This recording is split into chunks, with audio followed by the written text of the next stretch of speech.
Good afternoon and welcome to the 174th episode of the Georgia Farm Bureau Georgia Prep Sports Drive for the GHSA State Title. As you know, the first round of the state playoffs kicked off this past weekend. We have a lot to talk about, just what happened Friday and Saturday, and then our guests today are going to be Northgate head coach Mike McDonald and Harlem head coach Mark Boiter. So Northgate, they looked good in the first round. They beat Arabia Mountain 38-14, and they're getting ready to play Dutchtown.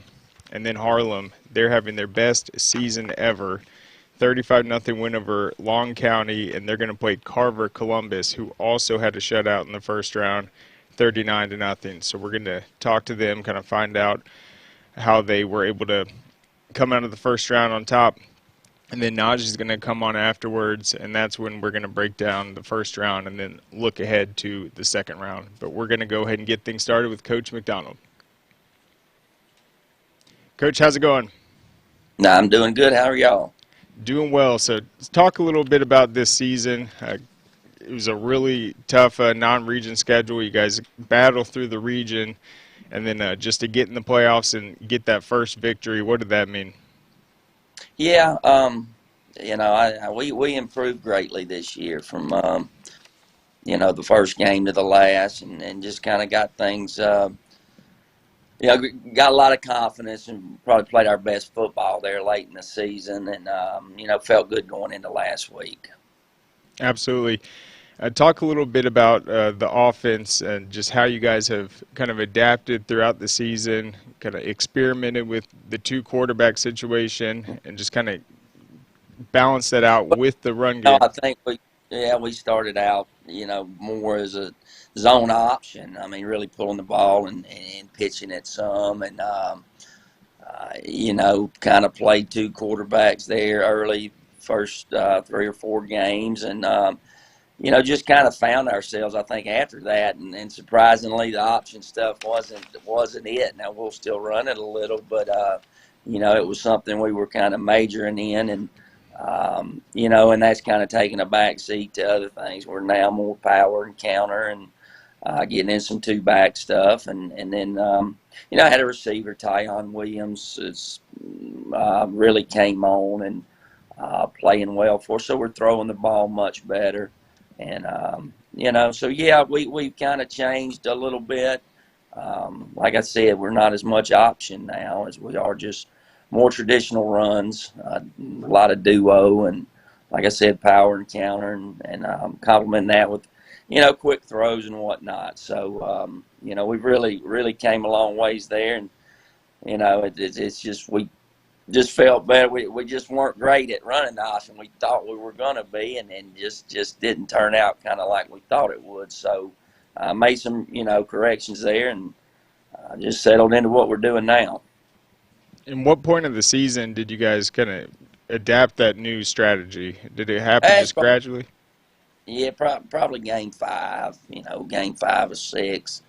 Um, we just weren't making the big plays that maybe we thought we would with the option. And as you know, as a coach, defending the option's tough. And and then again, we're still going to run it a little bit, but just we're not majoring in it like we were.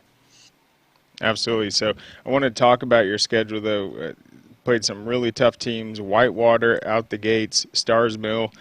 Those are two teams that I've been impressed with this year. I think they're both out of it at this point. But, I mean, were you surprised a team like Stars Mill didn't become a playoff team this year? I was, really, Chad, and those guys do a great job. And gosh, they've been in the playoffs. I couldn't tell you how many years running, but I know it's a lot. And they've got a good football team. And it unfortunately just the way the thing went down there, that their region was tough, and LaGrange upsets Troop there game 10, and that throws everything into flux. And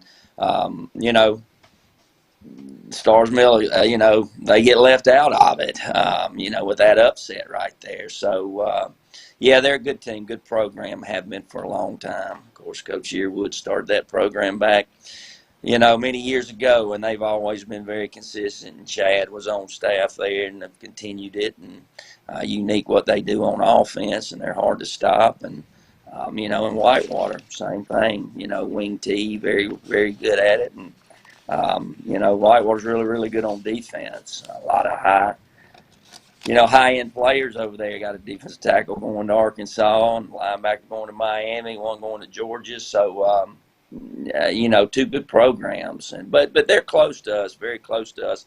And here at Northgate, if we have a rival, I would say it would be Stars Mill. So two good games for us that we need to play. They're local, and it's a good rivalry. Yep. And the reason I brought that up, a lot of times people would judge a schedule and say, oh, we played this many playoff teams. But, I mean, in the case of Stars Mill, they weren't. But I still think they were a top 10 team. But yeah, I would agree. Yeah, when you got to Northgate, though, the program was having a lot of success. So just talk about that coming in and trying to get it to the next level. Yeah, Coach Walburn was here for I think 6 years, and 2015 was an exceptional year for Northgate. You had Jamie Skowski over there at linebacker on defense, went on and played on a couple of Clemson national championship teams, and then just a lot of other good players around too. And Coach Walburn retired, and Coach Dale Rimple took it over in 2016, and then I came in, and it's we've kind of moved up in class, and from then, and just we've got a good bunch this year. We kind of struggled last year. We had a lot of youth. Probably, be honest with you, some guys that weren't quite ready to play. But it's paid off for us this year. Those guys got experience. And we really improved as the year went on last year. So a lot of those guys, especially on offense, that may not have been ready last year, it's paid off for us this year. Certainly. So, 2-8 last year. You talked about once you took over in 2018, you guys were up in Class 6A. And then, this past weekend, that was the first playoff win for you guys since 2016. So what was that like, just having the home playoff game, having your guys bounce back from a tough season last year where you guys were really young, but just to see the way they handled it this year and came out and got that big win over Arabia Mountain? Yeah, like I said, we're playing with a lot of confidence right now, and guys are having fun, and and it was a big game. I thought it was a good matchup for us in the first round, and we were able to go out there and play well, and that was big for our kids, both sides of the ball. I thought we played well, and the kids understand. Playoff football is a very brutal thing. I mean, when it in the regular season, if you're not making the playoffs, when your last game is. And playoff football is cruel because it's over. It's over, and there's not a way to prepare for that. So I think our guys really wanted to keep this thing going, and for as long as we can, and we've prepared well, and got a veteran coaching staff that does a good job with that, and our kids have always practiced well here, but I think there's towards the end of the season we got that confidence, and the kids are having a lot of fun out there at practice right now too. Yeah, and so the 0-3 start, that's Whitewater, Stars Mill, Villa Rica. Then you guys played Griffin. You got the win. Was that when you said you guys kind of changed up the offensive plan? Ishawn Metz comes in at quarterback, and you guys are able to start running and passing the ball better? Yeah, probably so. That transformation kind of took over there, and Ishan was a kid that started last year as a sophomore, and he broke his collarbone. Ironically, it was against Griffin last year. He broke his collarbone and wasn't able to finish out the season. And so Colin Meehan came in and, finished out the season for us there. So both those guys, the thing with Ishan, I think from early in the year to now is just, very decisive with the ball. And that's what we were wanting to see, not overthinking things. just playing the game, letting the game come to him, and just his decisiveness. And he probably does throw it a little bit better than Colin does, and where Colin may be, better suited for running it and running the option. But, things just kind of clicked that night against Griffin, and Easton did a great job of coming in and leading us to that win. Yep, and Evan Garrett had a great game as well. 2 rushing touchdowns and a touchdown reception. Let's talk about what he's been able to do just this season as a major workhorse for you. Yeah, he's, Evan's a good player. Really quick.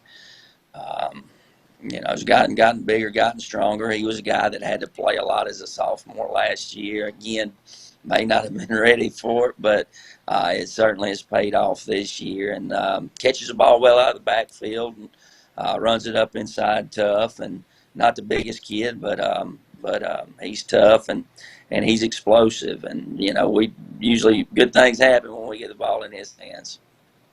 Yep, and then you guys played Central Carroll after the Griffin game. I think that's another outstanding team.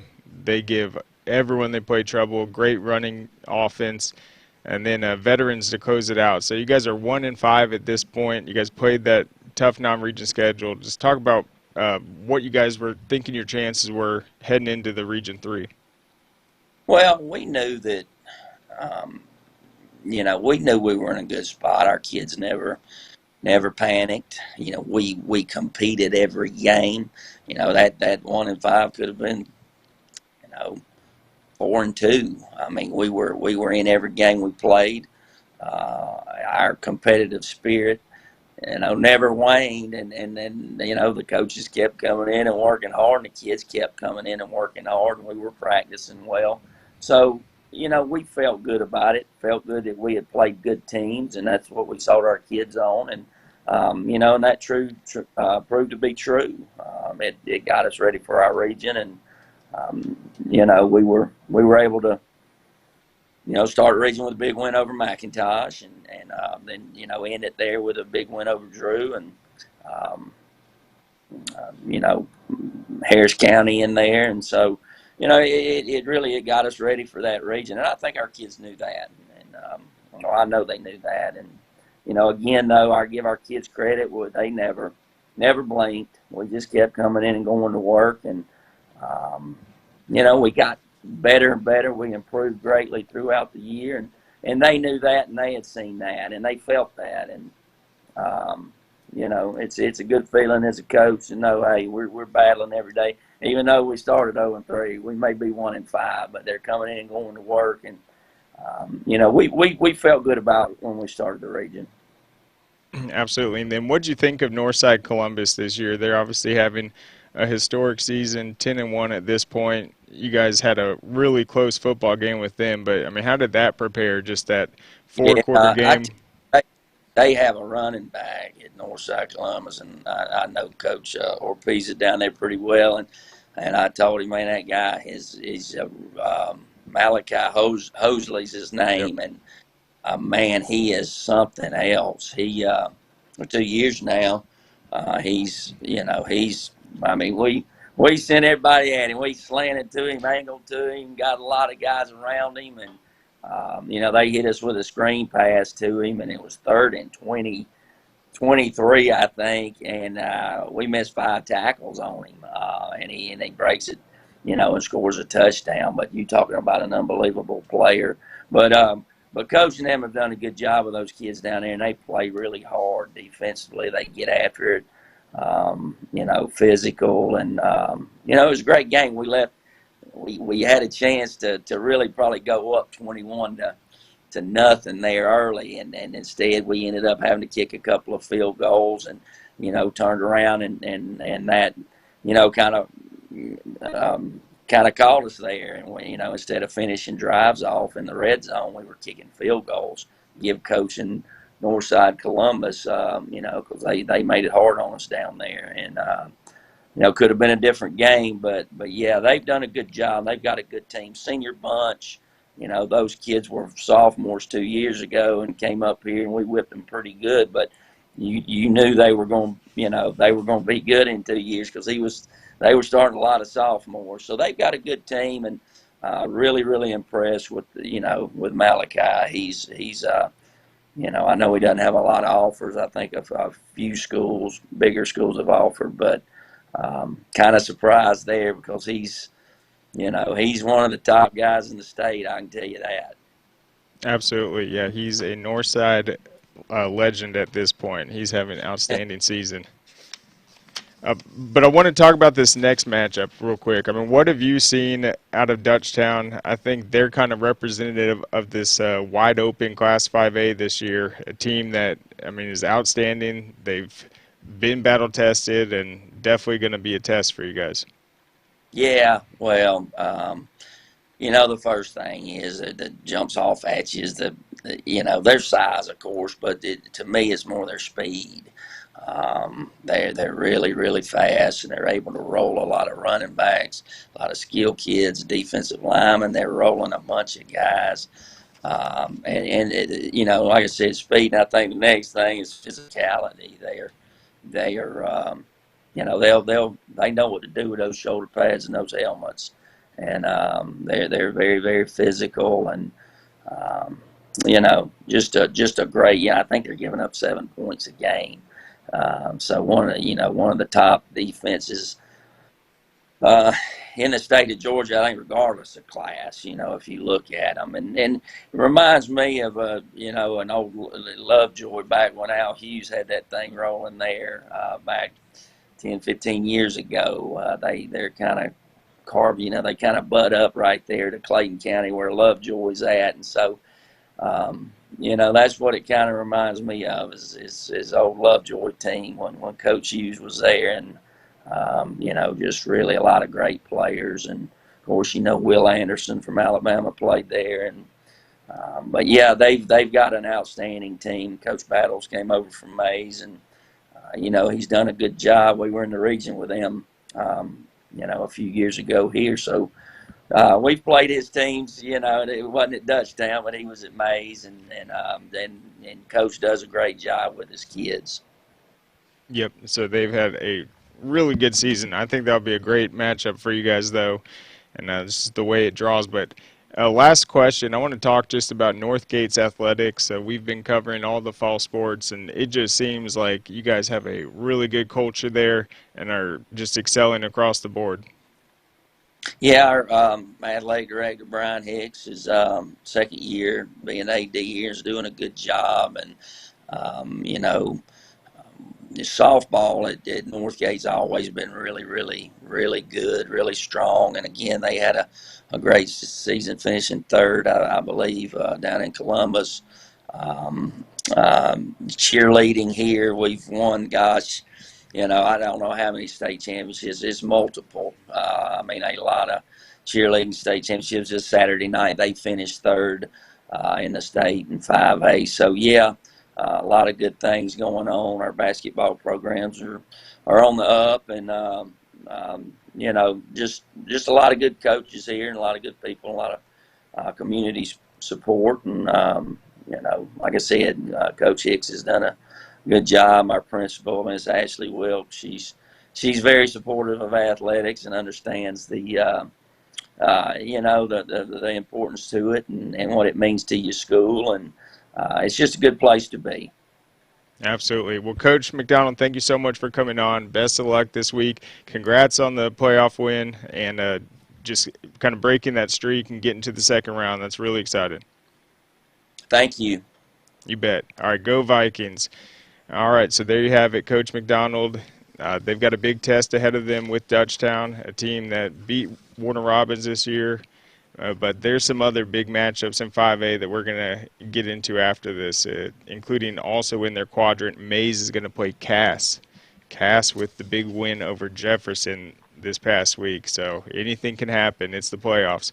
But we're going to take a quick break, thank our sponsors, Georgia Farm Bureau. Our mission has always been to support Georgia farmers. That's why we created Georgia Farm Bureau Mutual Insurance Company, providing financial protection that farmers needed. While this remains the same today, we've grown to protect all Georgians through home, auto, and life insurance. From the very beginning and into the future, we stand for every Georgia community. We GHSA Farm Bureau. All right, welcome back. Looking at that catch from yesterday's Vikings game, that was epic. Man, what do you think, Najee? Was that the best catch you've ever seen? Easily. Easily, yeah. Easily. You know, I had one where I reached back and kind of caught at my shoulder pad, and we've seen people do that before, but that's just next level. Yeah, I mean, I don't know how he didn't like have the ball hit the ground. That was just, at all. yeah, on fourth down too. That's the best catch I've ever seen for sure. What was we saying last week about Minnesota? It was like they need a prove-it game. Yep, They did it. yep. That was epic. I mean, that's what it's all about right there. As a receiver, a former receiver, I mean, those plays right there, that will get me hyped. That was just epic. I mean, unbelievable.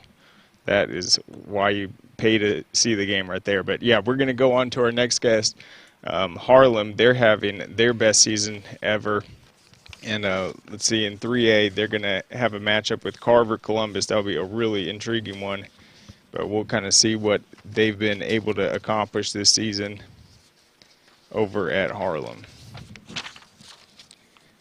So at this point, they are 10-1. Their only loss was at Elbert County, and that was a winnable game against Coach Jarvis over there. That was a 27-21 loss, and looks like it was tied 7-7 at the half. Elbert took the lead in the third quarter, 20-7, and then they were able to outscore Elbert 14-7 in the fourth to pull within 6. Since then, they dominated the region. 54-12 win over Cross Creek, 17-14 over Hepzibah, 30-0 over Richmond Academy, 42-7 over Salem, and 34-17 over Morgan County. And Coach Boiter is a Harlem alum, so I know this has to mean a lot to him just to see all the success. They were 5-6 last year. They're 10-1 now, as I mentioned, and they won their first region title since 1974. And this is their first 10-win season in school history. So really exciting for the Bulldogs. Do we have them? Oh, Coach, there you are. So I was talking about how you went to Harlem. You guys are having this incredible run this year. Just how exciting has it been for you guys? It's been amazing, really. It's been kind of surreal. We knew we could accomplish these goals, at the beginning of the season, but to actually see them come to fruition has been something really special. Absolutely. So let's talk about just right out of the gates. You guys played Greenbrier. You pretty much run that like Augusta area gauntlet early on and in the region. But what did you see just out the gates from Ryan Newman and then some young guys that you were getting involved? I think it's Baylor Davis, Malik Tyler, a freshman. Yeah, we've had, to start out, Baylor Davis was a starting linebacker for us, but was also our number 2 running back behind Jason Williams. And our next guy behind them was Xavier Herder. And we didn't have Xavier Herder available the first game against Greenbrier. And Jason got hurt after the third play. So Baylor was in the starter then, and then he got hurt. So we wound up going the rest of that game with a freshman tailback who did a good job. And then from there, we got Xavier back the next week, Jason back the next week. We kind of held out Baylor Davis and let him play just defense when he got back from his ankle injury. And he's been big on that side of the ball later in the season. But we got off to a good start. Beating Greenbrier is always good for us because, they're an in-county rival for us. So that got us off on a good foot. Yeah, and I think defensively, obviously holding them to 7 points, that was a great sign for you guys. But Jordan Davis, I mean, he has been a machine for racking up these tackles for loss. He comes out 4 tackles for loss against Greenbrier. Just what have you seen from his play and ability to disrupt? Yeah, I mean, both our inside linebackers have done a good job. Jordan Bowers has been consistent all year. He had a sack that caused a fumble against Greenbrier, and he returned it for a touchdown, which was a big play in the first half of the game. Baylor Davis as well. He got hurt in that Greenbrier game, as I mentioned, because he was having to play both ways so much. We got him back in time for Richmond, I believe. And both of those guys, they do a great job of just doing what they're taught to do. They tackle really well, and they continue to make plays behind the line of scrimmage. Yep, that was my bad. Jordan Bowers, the one that had 4 tackles for loss in that game. Then, yeah, Hancock Central, a shutout, week 2. Let's see. Tucker Pullman looks like he had a big outing. Talk about him a bit. Yeah, he's our long snapper, and he basically started out for us last year doing a scout team running back because he didn't like leaving practice halfway through when special teams were over. So we let him start running some scout team running back stuff, and then this year he's been working at running back a good bit and continues to do scout team running back for us as well. Jason was full go for that game. Jason Williams, our primary running back, but we had to use him wisely, try to keep him healthy for the rest of the way. So Tucker, he did have a big role in that game. He scored his first touchdown. That was special for him. He's a good game for him.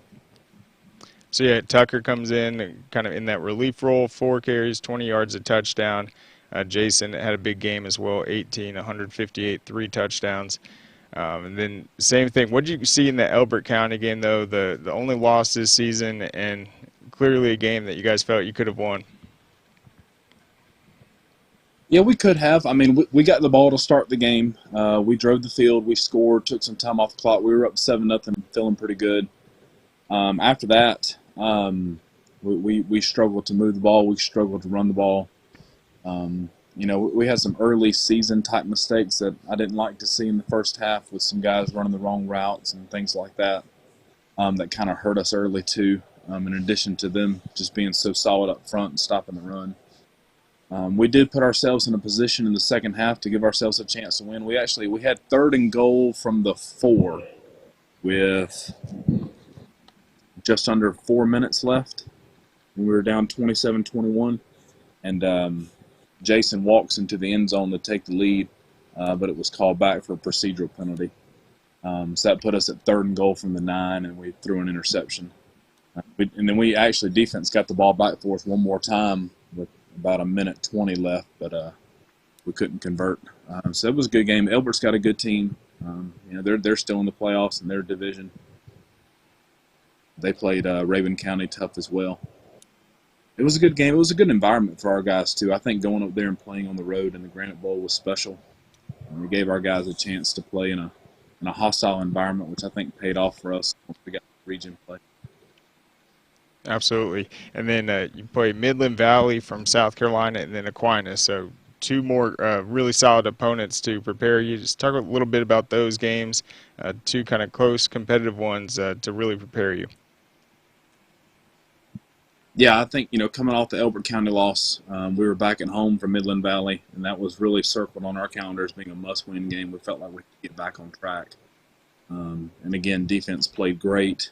Gave us plenty of opportunities offensively, and we were able to score a few times. A big 28-7 win in that game. And then Aquinas is a little bit of a rivalry game for us now. I know Coach Leonard pretty well. We've known each other for a long time. We've both been in the same area for a long time. He's a great guy, great coach. The game has become a little bit of a rivalry. It's always close. They always play us tough. We always play them tough. And we had beat them last year just by a touchdown. We knew it was going to be close again. And after we took a 2-score lead in that game, they scored, recovered an onside kick, and then we picked it off in the end zone to finish it off. So that was another nail-biter. But that got us to 4-1 in non-region play and going into our bye week. And then what was it about Ethan Evangelista, or however you say his name, to kind of give him some snaps at quarterback kind of in tandem with Ryan? I think we started doing that because last year, Ryan Newman was slated to be our starting quarterback, and he had COVID the first game. We opened up with Aquinas last year. So Ethan actually started that game for us as a sophomore, and we won the game. And, Ryan, he completed last year's starting quarterback. He set, single-season records for us, and he was a starter coming into this season as well. He still is. Ethan just gives us an extra element because he can run the football. So we're able to do some options type stuff with him, and he can throw it as well. He's probably the closest thing we have to a true dual threat quarterback. So we really started using him in the Aquinas game because of the success that he had against them last year. And his role has grown every week since then. He's a big part of our offense. Absolutely. And yeah, against Long County, he had the touchdown pass and then 9 carries, 78 yards, 2 touchdowns. So, I mean, that's got to be big just with Jason Williams. I mean, he's at 1,300 yards this season, 21 touchdowns, but then to add that running element with Ethan and then to have the 2 quarterbacks, that's had to have been a really kind of big weapon to add to your offense. Yeah, that was definitely a big boost for us in region play. There's been some plays that Ethan has made. They don't necessarily show up on the stat sheet, but just some big third down conversions that he's been able to make with his legs and with his arm. And then, too, I think teams have really started to prepare for him as well. We're starting to see teams make personnel changes when he comes into the game. So there have been times when we've sat down and we've created game plans where, we have a larger package for our backup quarterback than we have for our starting quarterback. And we just kind of play around with that week to week. Yeah, and then we got to talk about it. This next one, it's a big one. You're going to be hosting Carver-Columbus. I mean, you could argue that's the biggest game Harlem's had since 1974, a second-round matchup. Just talk about just how huge it's going to be this week. I mean, it's big for us as a program. It's big for our community.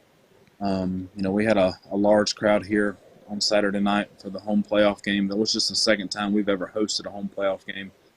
The one a few years back was against Swainsboro, and it was an absolute torrential downpour. We call it the Mud Bowl around here because it wasn't hardly worth playing in the conditions we had to play in. So this really felt more like a special first ever home playoff game this past Saturday night. It was a fun atmosphere. It was a big win for us. So winning the region for the first time since '74 and getting that first postseason win was really big. But now we're moving on to round 2. Carver out of Columbus, they've got a really, really good football team. They've got size, they've got speed, they've got athletes all over the field on both sides of the ball. I believe they are by far the best team we've played so far. Yep, their running back, Jamari Riley, I mean, he's kind of got the similar numbers this season to Jason. We know Carver's a team that isn't afraid to run the ball. He's averaging, 135 yards per game. So just in terms of defending against the run, you have some guys that can play 2 ways. The defense has been outstanding this season, but, I mean, what's the kind of physicality and overall mindset that's going to be needed to win this game defensively? I think the biggest thing is that guys have to, play within themselves. Just continue to do what they've done all year. They play with confidence week in and week out, especially on defense. They take a lot of pride in what they've done and what they continue to do. So I think our biggest message to them this week is just to continue to do the little things right. Wrap up, tackle well in space, read your key, and just do our absolute best to put our kids in the right place at the right time and give them a chance to make plays. And what has kind of been the overall strength of the defense this year, or is it more of just a collective unit effort? I think it's a collective unit effort. I think it's just 11 guys at a time, all doing the right thing. Because, there's been times like this past Saturday night in the playoff game where our defensive line just dominated. And then there's been times where, the defensive line hasn't been great across the board, and, linebackers have made plays, at the second level. And then we've played teams that have thrown it a lot, and our coverage has just been outstanding, and we've generated turnovers. So I think they just pick each other up. They encourage one another. I think we're, some years you feel like you have a good front seven, or you feel like you're good in the secondary. I think that one of the biggest reasons for our success this year has been our defense, but it's because, we feel like we're good in all 3 levels. Absolutely. And, I mentioned all the tackles for loss. So, I mean, that's going to be a really big challenge. Defensively, though, I mean, speed-wise, who are some of your fastest guys out there on the field?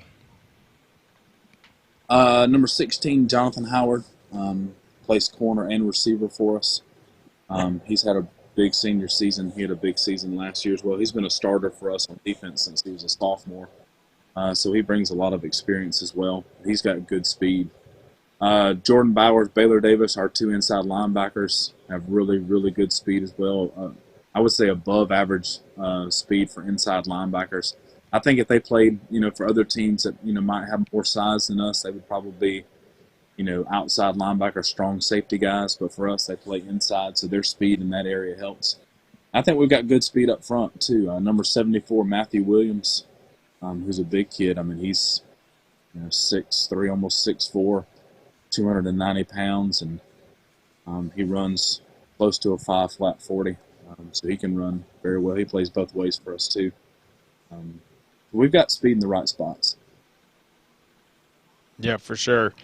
And obviously the scout team, we mentioned Tucker Pullman. That's a huge part of preparing for these playoff games. So just in terms of practice this week, what are you looking forward to, and kind of how do you mimic the looks that Carver's going to be presenting on Friday? I think the most exciting thing for us scout team-wise is that we don't have to run the power T like we had to last week when we were preparing for Long County. That was different for us, and it required us to play some freshman receivers at scout team running back to try to simulate their speed and their misdirection ability and things like that. With Columbus being more of a spread team like us, a lot of what they do is similar to what we do on offense. So we're able to use our own terminology for our scout team. Offense this week against our defense is going to allow us to get more plays in a faster and shorter amount of time, and to really give our defense the best look possible. Awesome. Well, Coach, thank you so much for coming on. Congrats on this season, and best of luck this Friday. That'll be a fun game, and one we will definitely be watching in Class 3A. It's going to be really exciting. So thank you so much for coming on, Coach. Oh, no problem. Thanks for having me. Yep. Go Bulldogs. All right.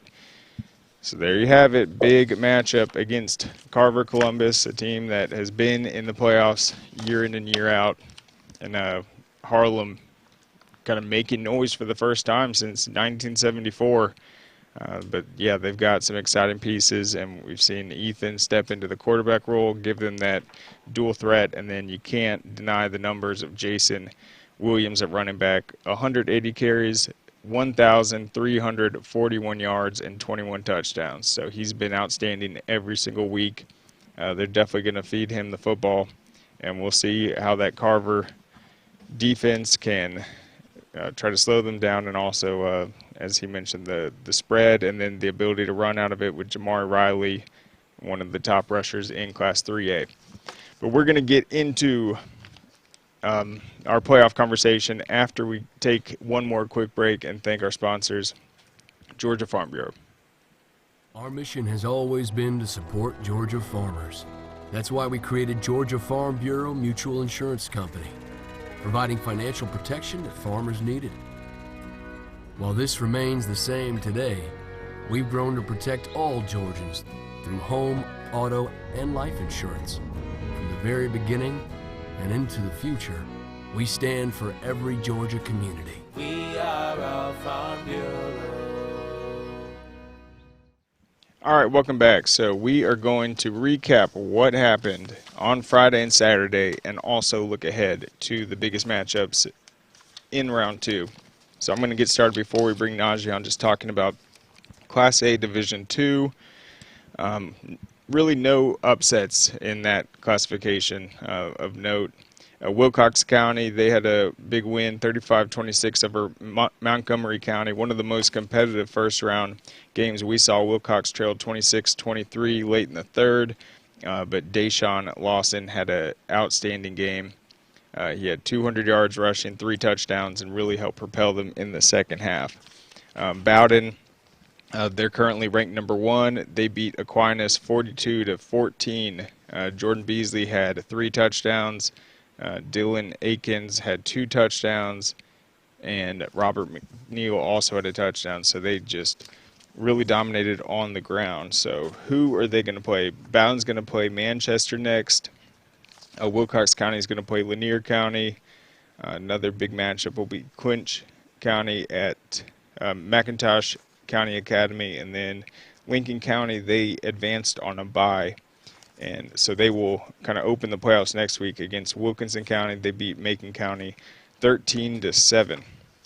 Then in Class A Division One, I think this one has probably the top second round games, just with kind of the premier programs squaring off in the second round. Let's start Prince Avenue Christian. They had a 47-14 win over Mount Vernon. They're going to play Elbert County. Elbert County 31-7 win over Pepperell. One of the big upsets was Bleckley County beating Brooks County 14-10. Brooks County is a team we've seen in the championship year in and year out. So that was a big one for the Royals, Coach Vaughn Lassiter. And now they're going to play Lamar County next. So that'll be a good one. And then Tryon, that's a team I think has a chance this year. I mention it every time. Their coach said that they felt they should have been in the Division II. So they are the kind of smallest enrollment in the Division I. But they came out and had a really impressive 45-21 win over Commerce. Commerce is a tough football team, and they're going to play St. Francis in the second round. St. Francis 69-7 win over Oglethorpe County. Over on the left side, Rabun County looked outstanding, 47-7 win over Dade County. Social Circle, they eke out a 10-7 win over Whitfield Academy. Social Circle is a good team, but they're going to have to play Rabun County next. And then Darlington, I really like the way they're playing, 45-0 win over Athens Christian. And Irwin County got the 42-7 win over Jefferson. So let's bring Najee on right now. All right, Najee, so let's start with what we saw on Friday. We had the Westminster Leavitt game in Class 4A as the televised game because they split it up. What did you see just in that one, that big rivalry, and how Leavitt was able to pull it off in that crazy ending? Yeah, it was a defensive game, 6-6 at the half. I thought Leavitt ran the ball really well with Khalil Towns, who had a touchdown on the night, performed really well for them. And then, towards the end, Westminster, they got all the way down. I just feel like they rushed it. It's about, I think, 12 to 11 seconds left. They rushed the snap, ended up fumbling, and then Leavitt took over. But, I thought it was great. They handled the pressure, late in the game, got the completions. I think they just rushed it at the end. Even if you take a couple extra seconds to make sure you got the snap in hand, who knows? It might have, went to overtime. But I thought Leavitt just did a good job defensively of not allowing, not a lot of big plays, and forcing them to pass the ball. They couldn't really run it on Friday night. Westminster couldn't. Yeah, so Westminster won in the regular season. Leavitt got the win on Friday. But, yeah, so Westminster's trying to get the last minute kind of drive and score to steal the game. They get down there, they're trying to spike it. It's almost like the quarterback was ready for him to snap it, and just the timing was off.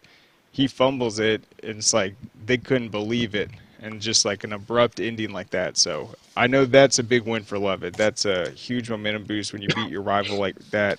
So I was impressed. But let's go to 2A real quick as we recap kind of what we saw on Friday. I thought South Atlanta, that's a big win for them. We saw how great they were this season, first undefeated regular season, but 44-21 win over Landmark Christian. I think that's a good sign for the Hornets. Yeah, for sure. They got a game coming up against Union County. I'm not too surprised. I know they will handle business. They've had an undefeated season so far. A lot of ways they can beat you. The quarterback, Jontes Adams, is really good. Kewan Brown, we know, is Purdue commit. TJ Summerall is another player they depend on. They just have a really good team, and they're firing on all cylinders, and they're performing really well. Yep, and I'm going to go over some of these other ones in 2A. I'm impressed with Appling County. I think they were a really big powerhouse last year in 3A. They got class down 65-14 win over Washington County. They're going to play Northeast. And then another team we've seen just light up the scoreboard this year is Rockmart. 65-7 win over East Jackson. So they have 7 straight wins. They have outscored their opponents by 39 points per game. And then Fitzgerald, 41-0. So I think in terms of what we're seeing in 2A, it's South Atlanta, Appling County, Rockmart, Fitzgerald, And then another intriguing matchup will be Fellowship Christian against ELCA.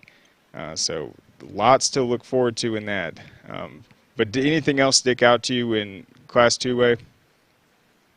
Yeah, that Jalen Kilgore, was able to score in that game 24 and 42 yards out in the first half of Putnam County. They defeated Toombs County 30-6. And as you mentioned, ninth ranked ELCA, according to our rankings on Score Atlanta, they outscored Mount Perrin 28-10 in the first, and they ended up winning 35-13. So I thought that was big. And as you mentioned, the Apple County win, that's their fourth straight appearance in the second round. So we'll see if they're able to, kind of go further this year. But yeah, obviously Fitzgerald's in there. Obviously, what can Fellowship Christian do against LCA in the next round? And can South Atlanta, be on the collision course to get to the state title game? So those are some that stood out to me. And, Callaway's win over Washington, 42-20 is also another game that stood out to me. The eighth straight win over four-seeded Washington. So I thought that was big as well. Yep, and Callaway actually played on Thursday, so they were the first to advance. They're going to play Fannin County next. Fannin County 28-13 win over Athens Academy. I still think Callaway, just their speed is overwhelming. They're an outstanding team. And then one other matchup, Pierce County is going to play Berrien after Berrien's win over Spencer. Berrien is the number 4 seed. So that was a big kind of bracket buster right there. So let's go to 4A now. We mentioned the Westminster lost to Lovett. And then there were some other really interesting results. One game that we talked about last week that I know you had on your mind was the Burke County LaGrange win. I mean, how impressive was that for Burke County to come away with the win over LaGrange just after all they went through at the end of the season, just to pull that huge win off? It's a very resilient bunch. And as the coach mentioned when I talked to him, battle tested. And that's what they are. I mean, to go in there and win that game against LaGrange, who's probably favored to win, on the road, in the hostile environment, to be able to come out there with a win. They got an interception there late to end the game. I mean, that's huge. That's huge. They were 8-2 coming in. Now they're 9-2. And you got to feel like they got all the momentum. And they just went through so much. So if they're down in the game, that, it's not over. They didn't been through not in 9 days. They played 3 games. That was big. The coach, like I said, suffered a stroke. Suffered a heart attack, excuse me. So, I mean, they've been through so much. But they're relentless. They're in their pursuit, and I think they're a dangerous team, man. I really think so. I mean, after getting that kind of first one under their belt, look out for Burke County in 4A. Yeah, I thought LaGrange was a team that could make a really big run this year, and yet they have that 9-game stretch, like a 1-point loss, and then all of a sudden they're the 3 seed having to go on the road and play LaGrange, and I mean, that was a huge win for them. So I was really impressed, and they were kind of in control of that all game. LaGrange had like a 95-yard touchdown. They were trying to come away with it late, but they just closed them out. A huge road win for Burke County. They're going to play Bainbridge next. Then what about the Stevenson win over Pace Academy? Kind of a similar situation. They had a really tough loss to Holy Innocents a few weeks ago, but to get that win over Pace Academy the way that they did, that's a big victory for the Jags. Yeah, I actually predicted that upset. I had Stevenson actually upset in Pace Academy, and they did well. I mean, they were down 12 in the fourth quarter, 38-26. Ingram was able to return a 65-yard kickoff for a touchdown, and then he scored the game winner on a 58-yard run with a minute remaining. I mean, that's just incredible for them to go on the road and beat Pace Academy. So shout out to Stevenson, shout out to that program and what they're doing over there. Huge win for them and huge win for their program. I thought that was just incredible what they did in the fourth quarter with just a little bit of time left, able to kind of reel some of that stuff off was just excellent. Yeah, that was a stunner. That was the last game score-wise that we were trying to get during the broadcast. And kept texting me, who's winning? I'm like, it's not over yet. Pace Academy's up. It's really late. And then all of a sudden, Stevenson, that 58-yard touchdown, just right down the stretch. That was a huge, thrilling victory for them. So Stevenson's going to have to play Cedartown next, though. I think with Cedartown, I mean, we are seeing Harlem Diamond, Reese Tanner. I mean, that offense has just been a machine this year. Every single week, it seems like they're winning 49-0, 56-0, and it's just all coming in the first half. So I think we're really going to see how good Cedartown is.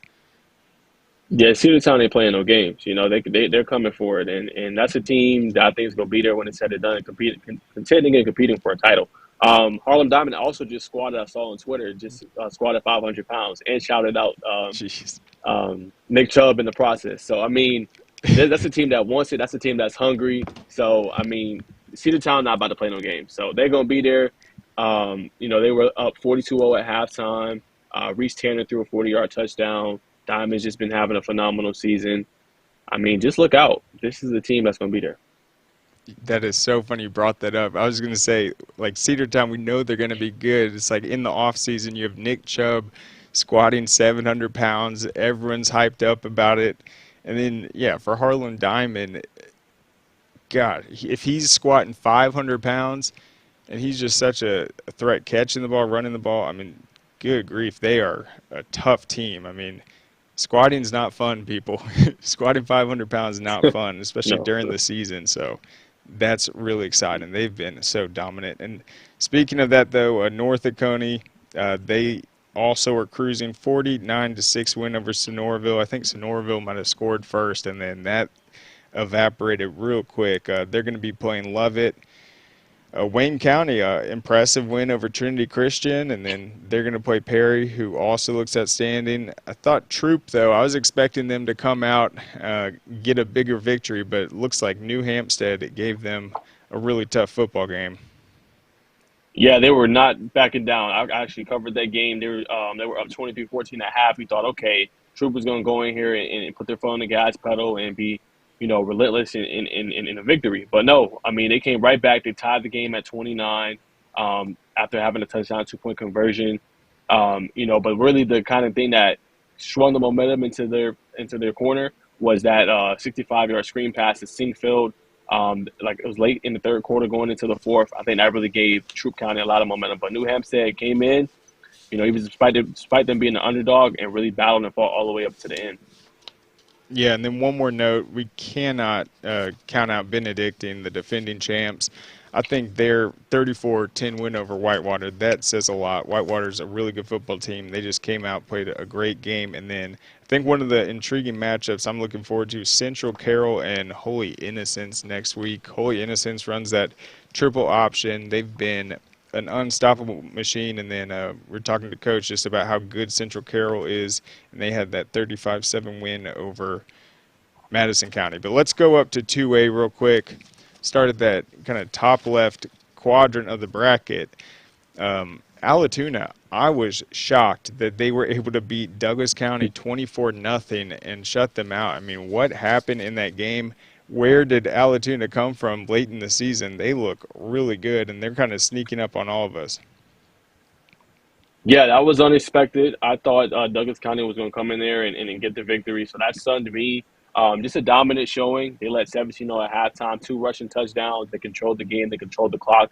They forced 3 consecutive 3-and-outs in the first quarter, setting really the tone for the rest of the game. They shut down a potent Douglas County offense that's averaged 31 points a game coming into Friday night. So you're able to do that and shut down the run and shut down, Sire Hardaway, who I still think is a star quarterback in the making. I mean, that's incredible. They had so many playmakers, Monte Gooden, James Johnson, Deuce Alexander, but they were, basically shut down. Their defense forced a couple turnovers in that one too, I believe, but they just couldn't get nothing going. So that was a shocker. But shout out to Allatoona. They're playing their best football in the most critical and important times. Absolutely. Their defensive adjustments that Coach Varner was talking about, and that's their 3rd straight shutout. I mean, that is really impressive. So, I mean, something has happened there. They are really clicking, and I think they're going to be hyped up heading into this next matchup against Roswell. I mean, that is going to be a great second-round showdown. Yeah, it is. I'm curious to see how they come out. Roswell, as we know, they got a lot of playmakers. They got Nakai Davenport. Can you stop them on the run? The quarterback, KJ Smith, is doing good this year. They also got playmakers outside. They got Ethan Nation, who's, I think, a 3 or 4-star recruit. They also got Chris Elko. So they got multiple ways, and their defense has been playing good lately as well. I think coming into that Alpharetta game, they only gave up about 6.6 points per game. So, I mean, that's going to be really interesting to see kind of is going to go, what Allatoona is going to lean on going into that one. But I think that's going to be an intriguing matchup as well.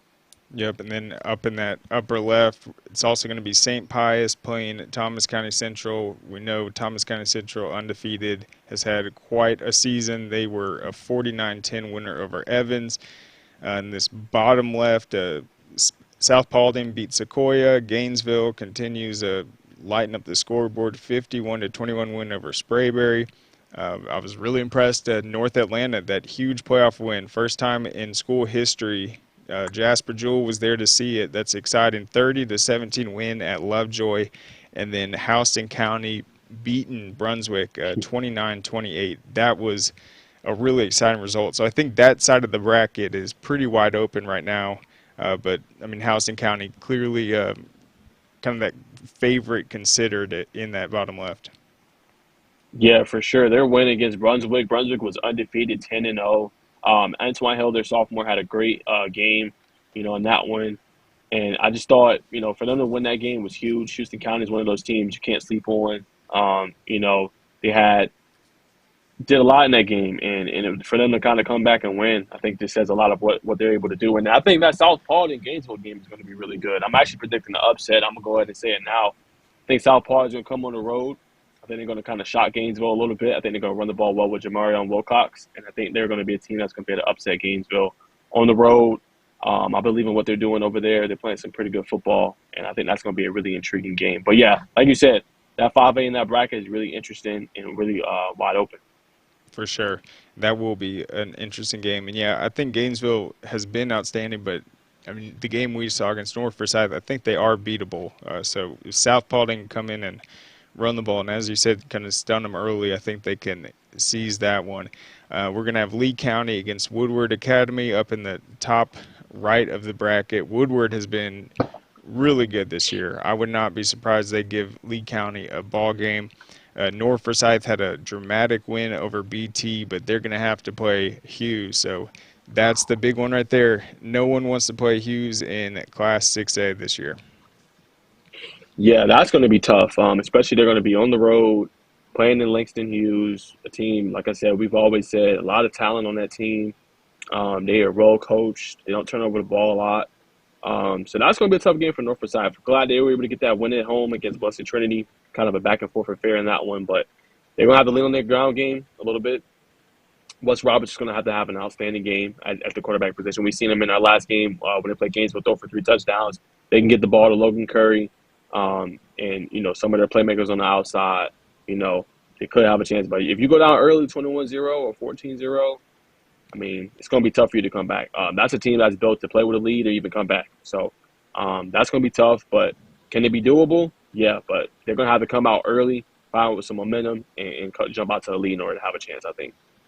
Yeah, with Hughes, they have this ability to just have these scoring bursts, and like once you get hit with one of those, it's like they know they have you. It's done, and it's like who is even the best player on Hughes? It's like you watch them. It's in like Terrence Love will come in, he'll have like an interception. And you're like, okay, that's impressive. I mean, they're just so loaded. It's hard to even say who is kind of the best player, but I think Terrence Love has been outstanding. Jelani Thurman, Prentice Air Nolan. I mean, they just outstanding football team. But, yeah, I think North Forsyth will come in prepared. We'll just see if they can avoid kind of once Hughes opens up the floodgates. But let's go to the bottom right real quick. Northside Warner Robins, they got a win over Glen Academy. That was a really competitive football game. And then they're going to play Marist. I like that matchup. And then Alpharetta and Rome. I mean, Alpharetta kind of struggled against Shiloh 28-6, but then Rome has just looked phenomenal. But I believe Reese Fountain left the game, so we'll see if he's back. Yeah, that'll be an interesting one. Alpharetta actually had a 21-0 lead in that game, but Shiloh scored 19 unanswered with 2 passing touchdowns and a rushing score. And that game came down to kind of towards the end. They forced a turnover downs with 6 minutes left in the game. They took over at their own 31-yard line, so if they were able to kind of score the field goal or anything, that could have been ball game Shiloh. So Alpharetta, obviously, I think they have great talent, great receivers. As their coach said, they got a bunch of playmakers they trust and they believe in. And Ben Guthrie is a great quarterback, but Rome is a different animal. Even without Reese Fountain, they can still run the football well. They have a really good defense. We've seen them win week 1 in Corky Classic, a defensive game against Creekside. So they can win a game like that. And they've already proven it and shown that they can. So they got a very talented team, too. So I think it's going to be an interesting matchup to see if Alpharetta can put points on the board. Can their defense make the stops, necessary in the game in order to kind of win? So that'll be interesting to kind of see. Absolutely. And so let's go to Saturday's games real quick. Starting in 3A, we already talked to Harlem. They're going to be playing Carver-Columbus. On that same side of the bracket, it's going to be Oconee County and Adairsville. But a team that kind of caught my eye this last week was Calvary Day. They had a 49-0 win over Salem. They were up 49-0, and then their quarterback, Jake Merklinger, had 4 touchdown passes. I mean, they look really good. They're kind of new to that 3A, and then they're going to be playing Darty, however you say it. They beat Mary Persons, and then a big matchup between Hebron and Cedar Grove. So can a team like Calvary Day compete with Cedar Grove, or do you think it's kind of the Saints quadrant up there? That'll be interesting. I mean, it's a lot of teams in there. You still got Sandy Creek in there along with them. And I think you still, if they won, I'm trying to think of the other team that was in their region that's really good, Carver, Atlanta. So, I mean, those would be interesting. I mean, Calvary Day, that was a big win. And they're number 2 ranked in our ranking. So, I mean, I'm not going to sleep on that 49-0 victory, but Cedar Grove is, they play the top tier teams every year. This year they played Mill Creek. I think they played Collins Hill. They go up and they want to compete and play against some of the best teams in the state. So it's going to be tough, but if they're able to win this next game, Calvary Day, we're keeping my close eye out for them. But, Cedar Grove is kind of very talented bunch, not scaring nobody, and they've kind of shown their will throughout the season. Yep, they're going to play Hebron Christian. That's Coach Guest, the former Elka coach. And then on the other side of the bracket, I think this one has all the ingredients to be an incredible football game. Sandy Creek at Stevens County. Sandy Creek had a 70-14 win over Kula Creek, and then Stevens County 51-14 win over Wesley, and they returned the opening kickoff for a touchdown, and I think pretty much all of those points came in the first half. So, I mean, how explosive is that matchup going to be? Sandy Creek against Stevens County in the second round. Very explosive. DeAndre Buchanan on that side, along with Zeke Mender on the offense, along with I'm trying to remember their quarterback's name. It's sleeping my mind right now. But the quarterback for Carver, Atlanta, I can't think of it. Oh, Bryce Bowens. I mean, you got a really good matchup. I mean, with those two, and then Stevens County can rush the passer really well. I think they got the number 2 or number 3 person in the state in sacks and Aiden Butts. So I'll be curious to see what kind of strategy that they try to employ in this game. Are they going to try to run the football? Are they going to try to pass it? If they could be disruptive, Stevens County can on the defensive side of the ball, force some turnovers. I mean, this might be an interesting game down the stretch too, especially with probably Carver Atlanta being kind of favored. But I think this is going to be a marquee matchup, probably one of the best in 3A in this upcoming week. Yep, and the thing that all they have in common is they aren't on the same side as Cedar Grove. So I think the left side of the bracket is pretty wide open. Carver, Atlanta is going to actually host Monroe area, the number 4 seed, because they beat Dawson County 35-13. So that's funny. Kind of all those teams are going to host this week. Then Thomasville will host Liberty County, and then we mentioned Sandy Creek, Stevens County, and then Savannah Christian, Peach County. So all the matchups in 3A in the second round, I think they're all outstanding. They're all intriguing, and we'll see what happens there. But let's go up to 5A real quick. We talked to Northgate earlier. They have that big matchup with Dutchtown. But we got to talk about Cass coming out with their freshman quarterback, beating Jefferson. The way they jumped out, they get the 27-17 win. I mean, that one kind of surprised me. It looked like Jefferson was just playing really well down the stretch. And so I think that's a huge boost for Cass. And then they're getting ready to play Mays, who also has had a really strong push in the second half. Yeah, that was interesting. I was kind of shocked they were able to beat Jefferson as well, especially on the road. And then, they had a different starting quarterback at Corky Kell when in their first game against Kennesaw Mountain. So that was interesting to kind of see. And then you got a freshman quarterback coming there delivering and throwing dimes. I mean, that's just different. And I mean, Jefferson is not an easy team, despite everything that's happened with their program. They could run the ball really good with Sammy Brown, and I think one of the games, a couple of weeks ago, he had 6 touchdowns, but they were able to do enough defensively to kind of, I wouldn't say stifle him, but just to kind of slow him down a little bit. And to go in there and win that game speaks volumes. And I think this upcoming matchup against Mays will be very interesting. Mays, we saw also, I think it was week 2, the Great Atlanta Bash. We saw them lose to Douglas County, I think 49-41. But they've come back, had a great season. They're great in the region, and now they're in this matchup. So I'd be curious to see how Cass is going to look against Mays and how Mays is going to look against Cass. I mean, this is also another good matchup in 5A. That would be really intriguing. For sure. So that's Brody McWhorter. He's going to be playing in our Georgia Elite this year. The freshman, he had a touchdown pass to Georgia commit, Sokovie White. And then with Mays, in their win, they outscored Centennial 20-0 in the fourth quarter. So they're a team that's conditioned. They're going to stick the whole game out. And then if they kind of see these opportunities late, they're just going to run away with it. That's exactly what they did. Chambly, they had a big win over McIntosh, 61-13. They're going to have to play Ware County next. I think Ware County's only giving up like 8 points a game. They had a 55-13 win over Jones County. Jones County is no slouch. They're a good football team. And then Calhoun and Kell should be interesting. They're both coming off pretty competitive wins. Kell over Lithia Springs, Calhoun over Eastside. And then I think one matchup I'm looking forward to over on the right side of the bracket is going to be Cartersville and Cambridge. I think that one's going to say a lot. Yeah, that's actually my game of the week. I cannot wait. Nice. 10-1 versus 9-2. Cambridge offensive line is phenomenal. Last game, Christian Isabor show took over, had a hat trick in the second half, 3 touchdowns. They led 27-6 at one point. It was on cruise control. You got that offensive line going against Cartersville, who is also a historic program that's performed well. I'm curious to see how the defensive front is going to match up in that game. Can't wait to talk to both of those coaches.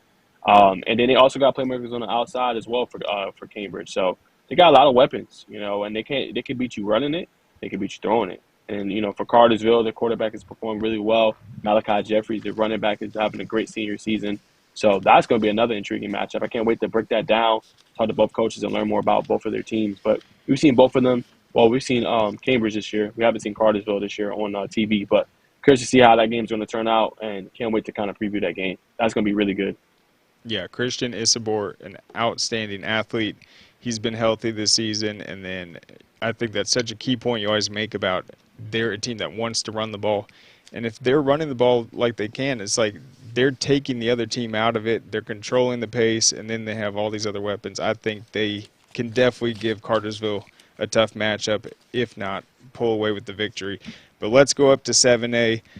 Those kind of played out on Saturday. Some interesting results. Harrison's win over Brookwood was big. They're going to have to play Colquitt now. I thought Lambert looked strong. North Gwinnett looked strong. What else kind of stood out to you in 7A?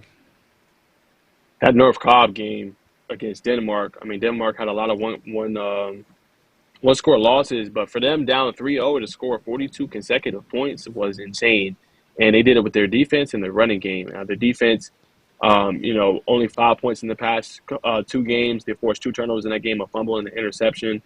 They have 4 rushing touchdowns. I mean, that's good. This upcoming matchup, I don't mean to preview it too early, but Mill Creek and North Cobb is going to be a good one. I mean, I know it's on GPB. That's going to be so entertaining. I mean, you got Caleb Downs.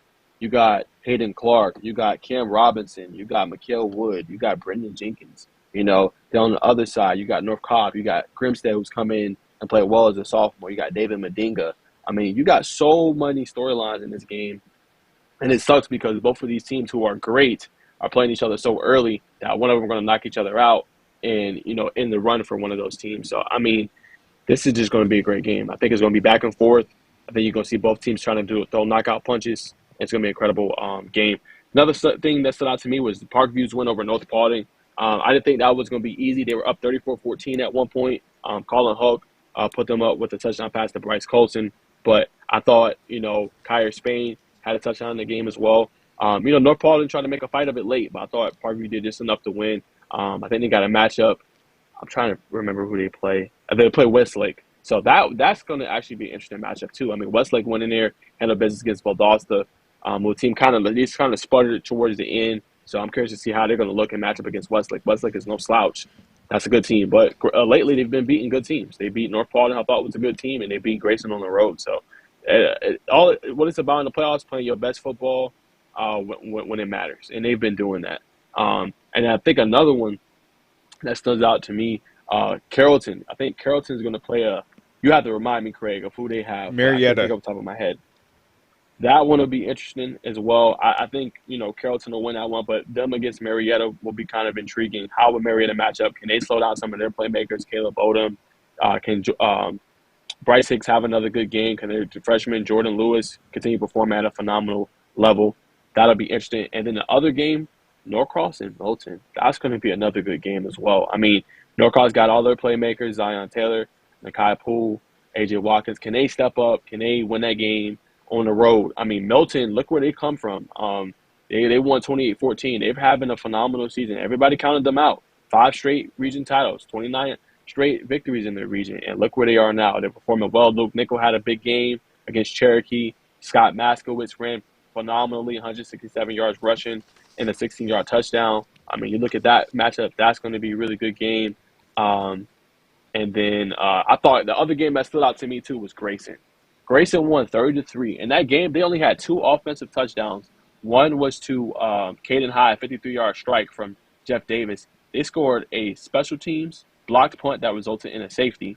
They had a pick 6, and then after they had the blocked punt and the ensuing kickoff, they had Amari Austin returning for a touchdown. So when it comes down to Grayson, even though you may say, okay, hey, their offense isn't, well, I guess dominant, they could beat you in the multitude of ways, but they could still rush the football with Joe Taylor and Dylan Elder. They just can beat you in so many ways, throwing it, running it on special teams. A very sound team, so I'm curious to see how far they're going to go as well. Yep, and Grayson will be playing Camden County. Camden County beat East Coweta 44-33, and they just absolutely dominated. I think the third quarter until probably midway through the fourth in that game, East Coweta didn't even get a first down, but then they were able to spark some big plays later with Brady Tillman. But, I mean, Camden County is a really good football team. But I think what you said about Mill Creek North Cobb, that is just such an interesting, outstanding matchup. I think both of those teams are probably the biggest threat to a Buford this season. And, I mean, I think either one of those teams could have represented that side of the bracket. And then you have Westlake Parkview on top of that quadrant. It's like Mill Creek already destroyed Parkview this season. So it's like if they get past North Cobb, they're going to be eyeing the championship this year, I think, or making a run to the finals. Norcross Milton, yeah, absolutely, that would be great. And then the Lambert North Gwinnett one. I mean, North Gwinnett's been playing pretty well this season late, just with their quarterback and everything they've been doing. So I think North Gwinnett has a chance as well. Yeah, them playing Lambert, that's going to be another. I think 7A has some of the best matchups in the classifications this week. I mean, North Gwinnett Lambert's also another good game. They cruised to a 37-7 victory. Bill Stewart got his 100th career win. They can beat you in a lot of ways too. Grant Godfrey, their linebacker commit to Kentucky, had a touchdown. Caden McDonald had a touchdown. Ohio State commit. So, man, how are they going to match up against Lambert? Lambert's had a great year. James Tyler, their quarterback, distributes the ball well, doesn't turn over the ball a lot. Brandon Jones has had a good season for them at the wide receiver spot. That's another good matchup. And then our TV matchup, I got to bring that up. Walton Buford. Can Walton come up in here and get an upset? I mean, so many weapons. Wyatt Sonderman, Aiden Jackson, Hunter Teal, Makari Boterford, and then you got Jeremy Halitsky who's throwing the football. I mean, can they actually go toe-to-toe with Buford and come out here with a victory? I mean, that's going to be another intriguing matchup. And then defensively, can they make enough stops? Can they get enough stops on Buford? Can they hold Buford, to a couple punts? Can they not allow, Justice Hayes to run all over them? So I think 7A has some of the best matchups, and I'm actually excited to see who's going to come out on top.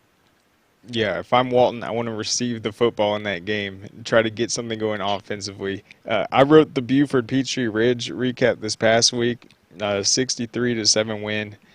I mean, just listen to some of these stats. So they outgained Peachtree Ridge 503-80 in yards. They scored touchdowns in their first 4 possessions. Justice Haynes also returned a kickoff for a touchdown, so Peachtree Ridge scored once, and Justice Haynes housed it immediately after that. Devin Williams had an interception return for a touchdown that put him up 42-6 at the half. Haynes had a 54-yard touchdown. I mean, all these different guys. So, I mean, Buford has the explosive ability. They can beat you just with long, sustained drives. They're so talented. It's like, yeah, Walton's defense against Buford's offense, that's what we need to see. It's like, how are they going to slow down Buford's offense? I don't know whose offense is better, honestly. I think Walton has that great passing attack. They can run the ball as well. Makari Boterford's great, but Buford's offense, I mean, they look just as good as anyone. So we'll see. That'll be a really exciting game. But anything else, just 7A, kind of who you think we should be paying attention to? Those are the major matchups. I'm curious, like I said, keeping it going. Again, like we said last week, kind of who will step in there and kind of contend with Buford. I mean, I would be curious to see if they're able to play, if it happens, them playing Grayson. How would they match up against Colquitt? Colquitt's had a great season. There's so many stories of Cobb. I mean, there's so many different ones in I think this next round. I'm curious to see what's happening. Carrollton, can they get up there and make some noise? It's just a lot. And I think 7A, I see why it's the creme de la creme. I see why it's so much excitement around it. Obviously, other classifications are great too, but there's so many different ways this could really go. And you can have a sleeper go all the way. You can have a dominant team lose in this round. I mean, I'm just excited to see what's going to happen. For sure. Yeah, these second-round matchups are incredible. It's only going to get better from here. Well, thank you, Najee, so much. We look forward to it. And Najee and I will be back for Underrated and Overlooked tomorrow. Be sure to check it out. We'll get more into the high school playoffs and also cover some college and NFL. That's going to be tomorrow at noon. Check it out. But we will be back with the drive for the GHSA State Title on Wednesday. Thank you guys for joining us. Go to scoreatl.com. We got all the recaps and roundups there. Also coverage from this weekend's cheerleading state championships. It's all found at ScoreATL. So thank you and have a good Monday, everyone.